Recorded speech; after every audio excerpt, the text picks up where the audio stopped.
Сәлем достар, біз бүгін үй жағдайында кеспе көже дайындайтын боламыз. Ол үшін бізге ет, пияз, сәбіз, картоп қажет болады. Табамызға сұйық май құйып, үстіне етімізді салып, қызартып, жақсылап қуырамыз. Одан соң үстіне бір дана пиязымызды салып қуырамыз. Жарты шай қасық тұз, бір шай қасық қызанақ пастасын салып, жақсылап қызартып қуырып аласыздар.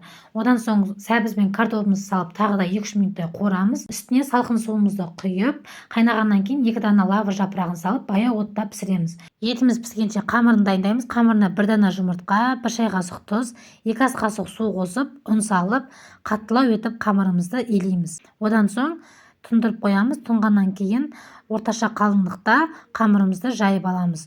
Оны бірнеше бөліктерге бөліп, осындай лапша кескіштен өткізіп аласыздар.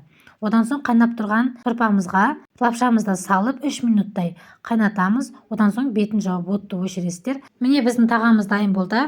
Ата әжелеріңізге жасап қуантып қойыңыздар.